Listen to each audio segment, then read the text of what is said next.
Okay, a lot of you keep asking for this one, like a lot of you. So today we're talking about arguably one of Pixar's best series ever, that's right, Toy Story 3. Find these hidden Easter eggs and leave a comment saying where they are. Don't forget to include hashtag Bart in that comment for your chance to win a $25 Amazon gift card.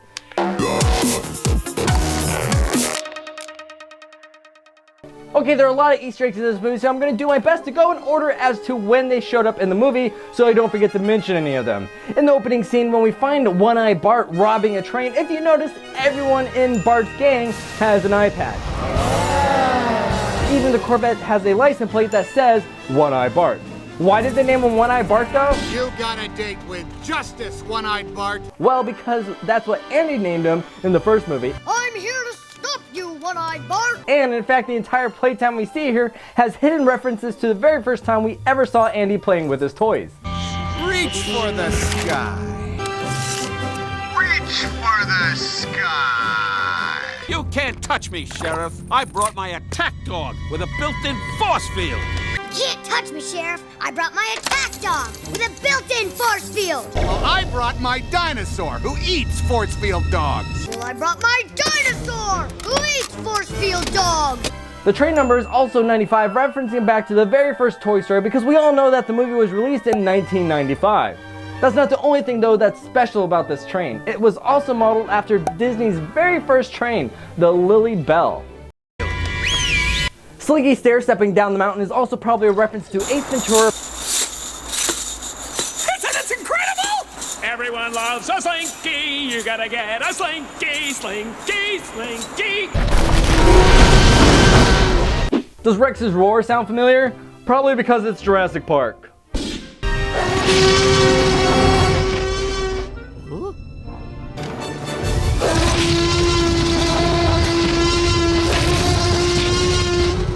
Speaking of screams, listen closely when Andy and the toys are watching a movie. You can actually hear the Wilhelm scream. Smarter than I am, big and strong. Andy's room has an entire toy box full of Easter eggs. On the wall we can see a PU pennant. PU of course stands for Pixar University.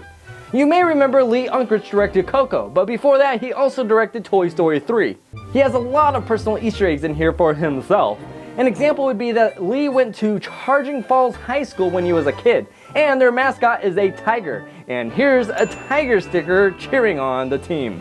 Pixar the company is located in Emeryville, California. This poster here is in Emeryville, California, and its number is 95. If you follow me long enough on this journey, then you know before Pixar was at 1200 Park Avenue, it used to be on the south side of the tracks, quite literally. It used to be on West Cutting Boulevard. Look above Andy's closet door and you will see it's a sign for Cutting Boulevard. Pixar also likes hiding Easter eggs to their future movies and their current movies. We all know that of course though, right? So in Toy Story 3's case, the next movie was going to be Cars 2. If you look closely, you will see the poster on the wall for Finn McMissile in the bedroom. The famous Luxo lamp is also in the room, obviously. And if you notice that toy car sitting in the box, it's not just any toy car, that's from Cars. If you look closely though, at the back of Andy's door, you will see the Monsters Inc. logo. Our little dude Squirt from Finding Nemo is also a sticker on the back of the door. Whoa! That was so cool! Hey Dad, did you see that? Did you see me? Did you see what I did? You so totally rock, Squirt! So give me some Finn. Noggin. Dude. We're not done yet though. Recognize this jet? It's the same jet from The Incredibles when Elastigirl was trying to rescue Bob. Like I mentioned in Everything You Missed About Pixar's Up, we can see the same postcard that Carl had on his mirror, now Andy has it on the bulletin board. And if you look at that envelope a little bit closer, you will see it's a real address. In fact, it's one of the secret entries to Pixar. Also, that poster on the wall is the mosquito from Bug's Life. Bartender, Bloody Mary, O positive. Aha. Sir?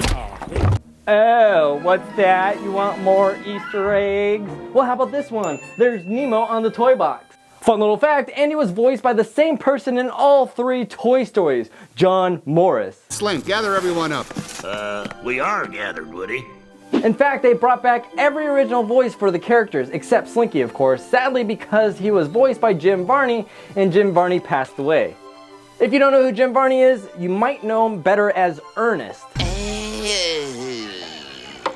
Looking across the hall into Molly's room, we can see Darla is somewhat famous because she's on the cover of Tween magazine.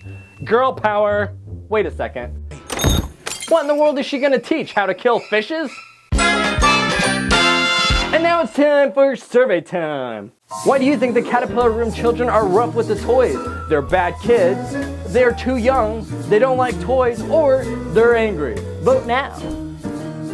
Remember Sid from Toy Story? You mean that happy child? If you look at the trash man, you may notice that shirt. Speaking of shirts, you can get this shirt at crazy98.com. Haha, shameless plug! But anywho, his shirt is the same shirt that Sid wore in Toy Story. That's not all though. The voice of the trash man is Eric Von Detten. And Eric is also the voice of Sid from Toy Story 1. That's right, gents and gentlets, the trash man is Sid. In Toy Story 3, we finally get to see the garage door open. And do you see that bicycle up there? It's the same bicycle from Ratatouille. If you remember from the first Toy Story, Annie's mom's license plate says A113, but this time it has a license plate frame around it also, advertising Tiger Pride. Again, this is a reference to Lee's high school. Now let's dive into Sunnyside Daycare. Before we even make it to the front door though, we see an Easter egg. The kids of the Pixar staff all painted the tiles in the front of the daycare. One tile stands out though. If you look closer, you will see the Pixar Ball. Remember the plane in Up that a lot of people think is from Toy Story even though it's not? Well, we can see that plane getting donated here in the box. Or is it this one over here? Either way, remember the plane in Up has 2 wings and the plane in Toy Story only has 1 wing. No cow tipping going on here, but this cow right here is probably from Cars.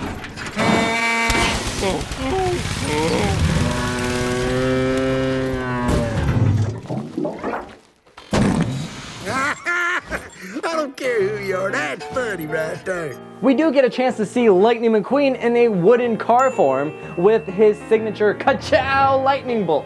This car also looks more like Lightning McQueen, only it doesn't have any stickers on it. Lightning! Remember Princess Ada from Bug's Life? Princess Ada, the poor dear. Here's her name on the wall. But no, don't believe the lies on the internet that this is Flick. It's not. It's just a random blue bunny. Ant ears don't look like that. One you can believe though is Ray from Finding Nemo is on the shelf. I wonder if this is where he got his education. Watch when Woody's walking by, you can see For the Birds, the board game, right there. That's a reference to the short, of course, For the Birds. The first time we ever saw Toy Story 3, we thought that this phone right here was just being cute saying hi. The second time around though, we make the connection that the phone is actually trying to warn them that they're walking right into a trap.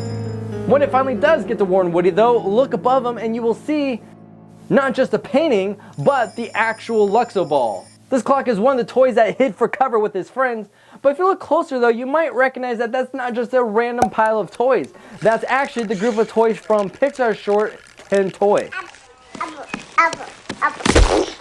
This little monster is wearing a Cars shirt with the number 95 on it.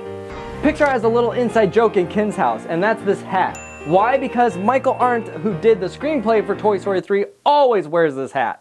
The Adventures of Andre and Wally B was made before Pixar was even named Pixar. If you look on Bonnie Anderson's backpack, you can see Wally B. Also later on in the film, she has Wally B stamped on the back of her hand. Pixar is actually really good friends with Hayao Miyazaki. I'm sorry, I probably said that wrong. This guy. So they pay tribute to them by putting Totoro in the Toy Story 3 as one of Bonnie's toys. Fun little fact, the Jack-in-Box saying new toys, and the monkey screaming are both voiced by the director Lee Unkrich. Now let's have a little bit of fun in the vending machine. How can a snack machine be fun? Trust me, if you look close at the candy in the machine, you will see a few Easter eggs. They don't have Doritos in there, but they do have ink edibles. Or look at this, Granny Unkrich's down-home style fudge. Unkrich is the director Lee's last name, and the old lady Granny is the lady from Ratatouille.